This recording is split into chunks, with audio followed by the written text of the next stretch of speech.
today on Divorce Court.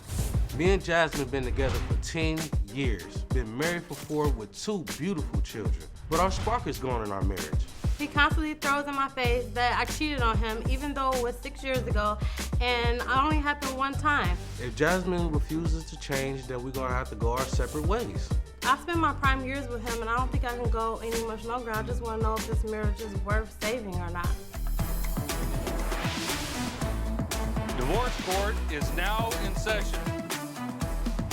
Good day, ladies and gentlemen. I'm here with Jasmine Lawson and Adonis Bell. The two of you have been married for 4 years. Although you've been together for 10, you have 2 children together. Ms. Lawson, you have had enough of Mr. Bell. You want to leave and you want the car when you go. Before we get to that, why don't you tell me what's so wrong with this marriage? Well, Your Honor, I'm just fed up. Like I said, I've been with him for 10 years, and we got married when I was young, 22 years old. And now that I'm 26, I'm just tired of the same old lying, the constantly accusing me of cheating, him smoking weed and spending all our money on weed and then lying about it. So I actually cheated on him first when I was 19. Were you married then? No. Okay. I was 19 years old. I wanted to get drunk and have fun and come visit him. And I ended up going down to a friend's house and we had sex. And right after I told him, and he never forgave me for it. He constantly brings it up in every argument. And he turned around and tried to get revenge on me, and he slept with about 5 or 6 different females. And when I was pregnant with our daughter, I found out I had an STD, and he lied about it. He lied over and over again, and I really still don't even know the whole truth to this day. And I just don't trust him because he lies about little things. Well, now, how do you know he slept with 5 or 6 different women? Did he fess up to it? Did you catch him? What happened? Yeah, he fessed up to it eventually because I told him to call every single last girl that he slept with, and he called them on the phone, and I told him to tell them to stop talking, you know, and he called them up. You made him call all the women that he was sleeping with and tell them to cut it out? Yes.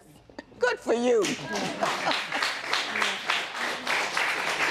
Now, Mr. Bell, I'm going to give you an opportunity to give me your side of the story. Tell me, is that basically the truth, or are there other problems in your marriage that you think are more important? Your Honor, honestly, it is the truth, but at the same time, I mean, I gave this, when she cheated on me, I gave this girl the world. Like, we was only 15, 16 years old, but I was doing everything I possibly could for her. I was massaging her feet, I was rubbing her back, bringing her flowers, teddy bears, you know, and I gave this girl everything I could. And you you just got dogged out. And she just did me dirt, and I told her, like, to stay away from me, and she just didn't listen to me. Like, she just wanted to do whatever she wanted to do. So, yeah, it tore me up, because all my other prior relationships, I was cheated on. Okay. You know, so I thought she was different. Do you think she's continuing to do that? Do you think it was a one-time thing, or do you still have concerns or fears that that could happen again?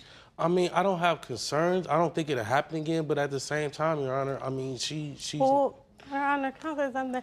He says that he doesn't have concerns about it, but every time we get in an argument, he brings it up. We were in an argument just the other week, and we went to go, you know, have sex, and I just wanted to please him, you know. And he goes, "Well, you didn't have no problem pleasing, you know, the guy that I cheated with." And I'm like, this happened so many years ago, one time. Hold on. Mr. Bell, your version of that? She getting that twisted. You know, I'm not stingy, you know. I want her to experience in this too. I don't want it to just be a one-way show, you know? Right. And you want to please her as much as you want to be pleased. Exactly. And she's like, oh, nah, I ain't in the mood, or I don't want to. And then it's like, why did you even, you know, why did you go back? And I hit a low blow. I did. I went low. I'm like, well, you know, you ain't had no problem giving him 2 with the you know, thing. Yeah, I know that. Yeah, I understand what she's saying, and I appreciate greatly your circumcision, right, you know, going around that in a delightful way. Let me ask you something, Mr. Bell. Are you still mad about that? I have. You've done all the revenge sex you could possibly manage. You got 4 or 5 different women. Why can she not be forgiven for that which she did as a child almost, given the fact that you've done the same repeatedly to her later on? I still see that man's face every so often. Like, he's still in the neighborhood where I still see him. She don't see none of mine. Your Honor, I feel like it happened in the past. I feel like if he's going to give me a second chance, he took me back, then don't keep throwing it in my face. I gave him an opportunity to leave me or stay, and he chose to stay with me. So I feel like if you're going to stay with me, then why keep throwing it in my face? Mr. Bell, let me tell you this. Let me say this to you, and I'm not mad at you. I'm just going to tell you what you're doing to yourself. You're beating yourself in the head about something that can't hurt you anymore. You're deciding to allow it to hurt you. It's finished. It's done. You two are together to the extent that you ruminate on it, think about it, get mad about it. That other guy is dictating your joy, your happiness, your comfort, your trust. You don't want that to happen. So you need to forgive her completely, not for her, but for you, in order to enjoy and love the mother of your children in a way that doesn't constantly bring up insecurities. You with me? Yes. Now, she stayed with you after you cheated on you 4 or 5 times. Why? I think that because I felt bad that I cheated on him the one time, because I know, like he said, he did do everything for me. He was just a totally different man from what I've experienced with before. And I seen potential in him, and I figured just believe his lies, like that he was gonna change, and that was the only time he was gonna do it. It wasn't all at one big, it wasn't like we were together when I cheated. We had separated. For a week, Your Honor. You did that many in a week? It wasn't like we were separated for years or something. It was like we broke up for a week, and we break up and got back together back then all the time. And I didn't. So you were doing it on a break? Yes. Oh, okay, I got it. What is your number one concern beyond the cheating part? Well, Your Honor, I'm a stay-at-home mom to my 2 kids, and I go to school full-time. And Adonis works full-time. And he basically comes home and tells me, oh, you don't do nothing around the house. Your job is easy. I can basically do my job and his job at the same time, and he can get it done like that. And he just belittles the fact that I'm a stay-at-home mom and a student. Like, he thinks that job is just easy. I got you. But he doesn't do anything. I cook, I clean, I wash dishes, I give the kids their bath, I take them to school, everything around the house. Plus, I'm in nursing school, which is like the hardest thing I've ever done in my life. And he doesn't appreciate it, and I'm tired of it. You say you're too tired to take out the trash, but my understanding is you want to have sex at least 3 times a day. I want to feel like I'm wanted, and she don't make me feel like I'm wanted. She make me feel like I'm ugly and just not attractive to her. Okay, now, Ms. Lawson, I'm going to ask you, do you make him feel like he's wanted? Do you make him feel important?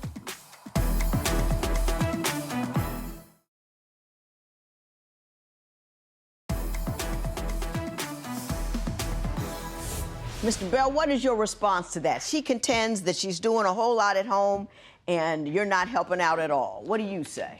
But I'll work so she can stay at home and take care of our children and to go to school full time without having to be concerned about bills and all that other stuff. And it's like, if I spent all the money on marijuana, how is our bills being paid? And how is she having this car note and all this other stuff? Well, how much money do you spend on weed?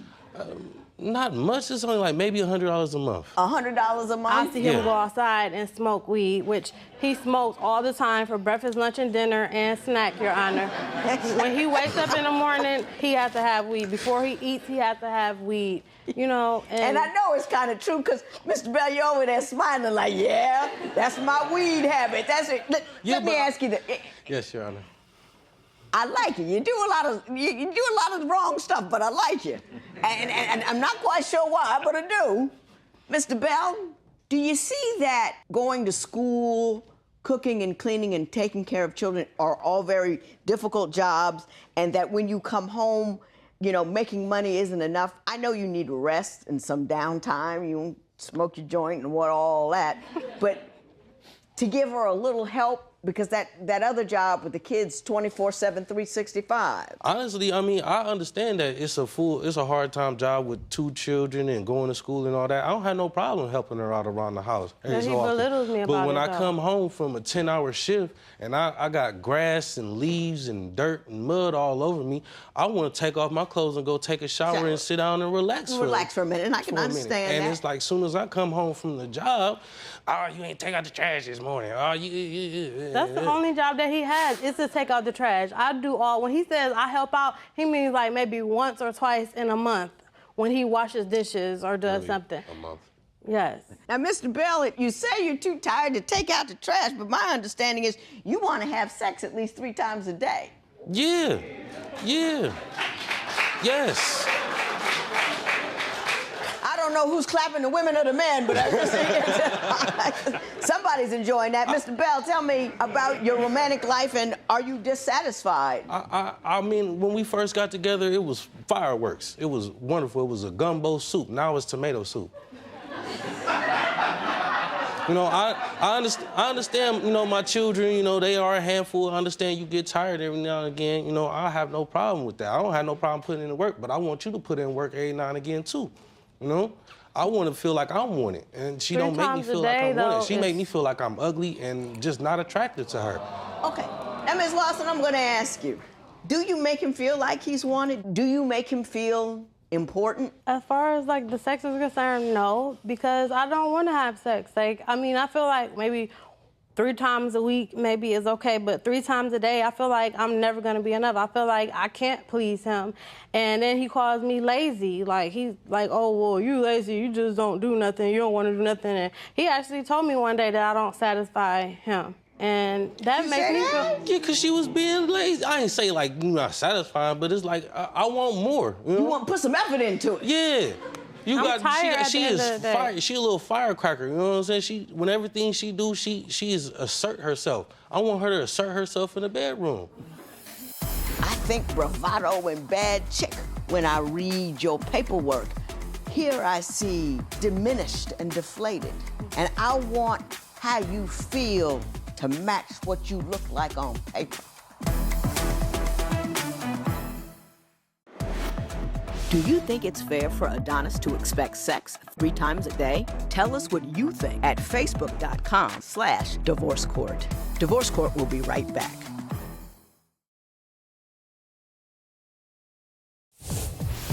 If you would like your case to be heard on Divorce Court, call us toll-free at 1-877-311-2222 or log on to our website at divorcecourt.com. Follow us on Facebook, Twitter, and Instagram at Divorce Court. I'm going to take a left turn here because I sense that despite whatever concerns you have about one another, that you truly love one another. And I don't think that there's anything going wrong at your house that we can't improve upon. Mr. Bell, she feels unappreciated and exhausted. If you want more enthusiasm in the sack, what you need to do is do a little more around it. And we don't want much. We just don't want to have to ask for it all the time. Come in, do the trash, let me hang on to the kids for a minute while you do A, B, and C. It may be 10, 15 minutes worth of I appreciate you, I'm going to show it to you, that might get you what you want later on. Do you understand what I'm saying? Yes, I understand that. The best way, this is where young people don't understand, the best way to get what you want is to give the other person what they need. They're going to want to give it to you if they feel you are contributing to them. Do you see what I'm saying? Yes, ma'am. Now, Ms. Lawson, I understand how you feel. I think you feel diminished a bit. Yeah. I think that he's making you relive that one mistake that you made when you were 19 years old and beat up with that. And to the extent his insecurities bubble over, they're bubbling over and they're cooking you. I want you to feel no longer guilty about any of that. And I want you to tell him next time he brings up, that was way before them other 5 women. You need to stop.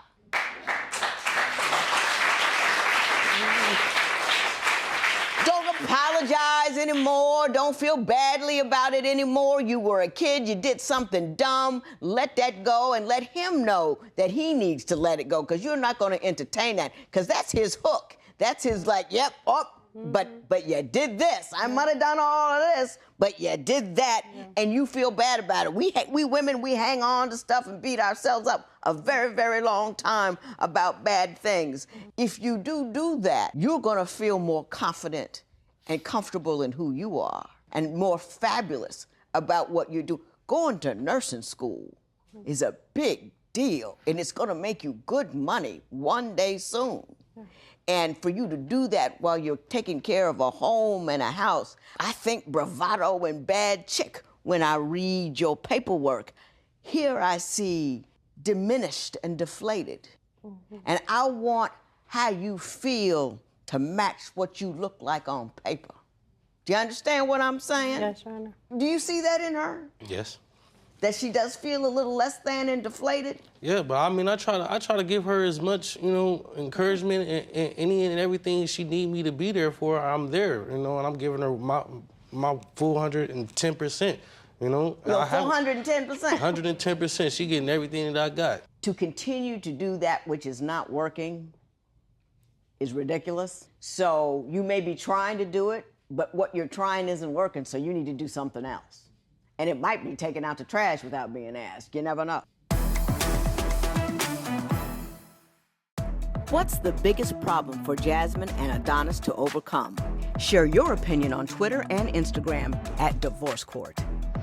Divorce Court will be right back.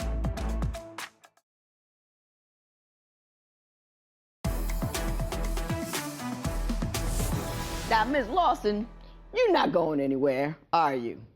I don't want to. I want to save our marriage, but I don't want to keep going through this every day. I'm 26 years old. I feel like I spent my prime years with him. I don't want to keep going anymore longer. You say when you go, you want this Chevy Malibu. I want to give you something else. I want to give you a gift from him that will make your everyday better. What would that gift need to be? I feel like every day when you come home from work, you should take out the trash, come kiss me on my forehead, say, "Hi, dear, how are you?" Don't look at me like that. Your Honor, when I come home from work and I try to kiss her, she might be in the kitchen cooking or washing dishes, maybe, or she'll be sitting on the couch with her thumb in her mouth watching TV. I try to give her a kiss, she'd be like, Yeah, because that's how he makes me feel. He's telling like the truth about, he does kiss me sometimes and stuff, but he's not telling the truth about what he does bad. Like he complains, he tells me like, you don't do anything, you're lazy, all you do is sit on the couch and do nothing. The gift that she needs from you is approval. She probably does 500 things a day, and you notice the 2 that didn't get done. And what I want you to do is look over the 2 that didn't get done and applaud her for the other 498. That's what I want you to do. You give her that kind of love and encouragement on day-to-day, and you get a check at the end of the day. Nobody applauds for a good meal. No, the kids don't say thanks for changing that diaper, Mommy. They can't, they shouldn't, but there's very little appreciation shown. It's kind of like a job that you just... But Your Honor, I mean, I've shown my appreciation. This past birthday, I bought her the... No, I'm not talking special occasion. I'm talking every day. Appreciate those small, everyday things she does, and look over the things that she doesn't do. Don't focus on them. I'm telling you, it will make a world of difference. Since you're not going, I'm not going to worry about the Chevy Malibu. But I'm giving you a better Mr. Bell, right? Yes, ma'am. You're a good dude, and you love her. Yes. And you're going to continue to tell her what a wonderful job she's doing with your children and holding down your household. You with me? Yes, ma'am. This matter is adjourned. There will be no recovery.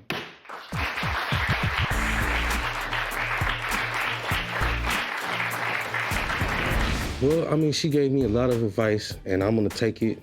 I'm not going to take it with a grain of salt. I'm going to take it like sugar and Kool-Aid, and I'm going to run with it. And, I love her. I need her in my life, and I need her with me forever. And whatever it takes to make her happy, then I will. I'm confident that he's going to make the changes. I hope that he makes the changes because I do want to make our marriage work. But he's just going to have to show me because He said this time and time again and still did the same thing before, so we'll see when we get back home.